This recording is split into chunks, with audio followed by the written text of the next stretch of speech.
दिनै मुलुगनां गोजोन सानखौ बिटिसिनि सदर सहर क'क्राझाराव फालियो। बिटिसि खुंथायनि बानजायनायाव दिनै सानसेनि हाबाफारिजों मुलुगनां गोजोन सानखौ क'क्राझार सान्नामारिनि बड'फा कालचारेल कमप्लेक्सआव फालियो।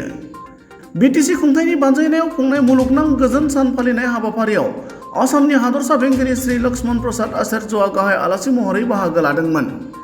बेजों लोगोसे गान्धीबादी दैदेनगिरि निकेतु इरालु, इस्टार्न नागा वुमेन्स अर्गेनाइजेशननि आफादगिरि इंफे कन्याक, बिटिसिनि गाहाय मावफुं सोद्रोमा प्रमद बर', आसाम ट्रिब्युननि गागि खौरांगिरि ज्योति बरुवा, खौरांगिरि वाजबिर हुसैन, गागि खौरांगिरि निरजा चौधुरी, केबिनेट मन्त्री इउजि ब्रह्म, बिटिसिनि इएम एमसिएलएफोर आरो गुबुन गुबुन बिफाननि माखासे सोरखारि मावख'गिरि, गेदेमा मानगोनां सुबुंफोरा बाहागो लादोंमोन।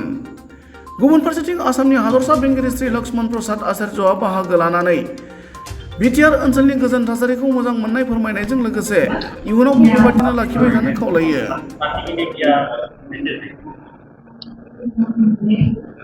आज अंतर्राष्ट्रीय शांति दिवस है। मैं सभी को शुभकामनाएं करता हूं और मुझे खुशी है कि मेरे राज्य में हर प्रकार की खुशहाली है, शांति का वातावरण है, हम विकास की ओर अग्रसर हैं। ऐसे दिवस मना करके इस भावना को और मजबूत करके अपने राज्य को, अपने इस क्षेत्र को और विकसित करेंगे। धन्यवाद। हम बचपन से यहाँ वायलेंस देखा, आपस में वायलेंस, पुलिस फोर्सेस के साथ वायलेंस, आर्मी के साथ कॉन्फ्लिक्ट, बहुत सारे कॉन्फ्लिक्ट्स हमने देखे हैं। इसीलिए जब हम विकास के बात करते हैं तो हमारे मन में आते हैं कि वो जो 30-40 इयर्स का 30-40 साल का हिंसा था, वो हिंसा अगर ना होता तो हम भी भारत के अनेक अलग जो हिस्सा है, अलग अलग जो पार्ट है, ऐसा हम लोग का भी डेवलपमेंट होता। अगर हम लोग ह्यूमन रिसोर्स डेवलपमेंट का बात करते हैं, हम लोग को फिर ये 40 साल पीछे ले जाते हैं कि अगर उस समय पे अगर ये सब नहीं होता तो हम लोग भी स्पोर्ट्स में, कल्चर में, सब में, दुनिया में कहीं एक लेवल पे हम लोग होता। लेकिन ईश्वर जो करता है, कभी कभी सोचते हैं अच्छे के लिए करते हैं। अभी लोगों को हक भी मिलने लगा, ये ट्राइबल और नॉन ट्राइबल जितना भी लड़े थे सबको पॉलिटिकल राइट मिला।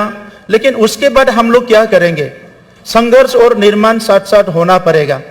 हम लोग लड़े थे, हम लोग संघर्ष किए थे हक के लिए। अभी किसी को हक मिल गया, किसी को मिलने वाले हैं। इसलिए मुझे धन्यवाद देना होगा प्रधानमंत्री नरेंद्र मोदी जी को। अगर 2020 में प्रधानमंत्री ने मार्गदर्शन नहीं किया होता, बोडोलैंड में शांति नहीं आता। उस समय पे अगर गृह मंत्री अमित शाह जी ने इसको हाथ में नहीं लिया होता, आज बोडोलैंड में शांति नहीं आता।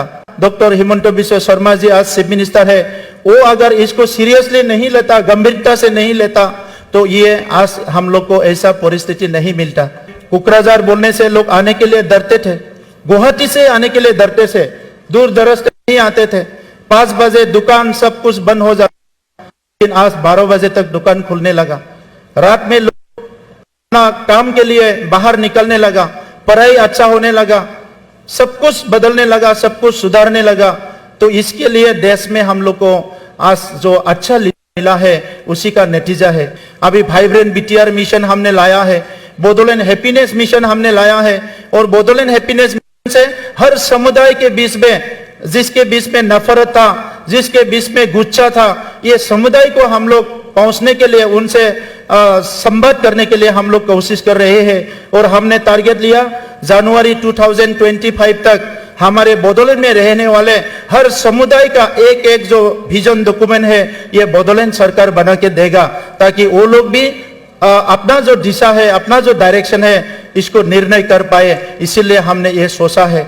आज मैं दोस्तों को मैं धन्यवाद दूंगा जो हथियार लेके 10 साल 15 साल अपना घर छोड़ के गए थे, फिर अभी समाज में आ गया है, आप समाज के हिस्सा बन गया है। आप लोग अगर ये हथियार नहीं छोड़ा होता, अगर आप लोग हिंसा नहीं छोड़ा होता, आज बोडोलैंड में ये शांति देखने को नहीं मिलता।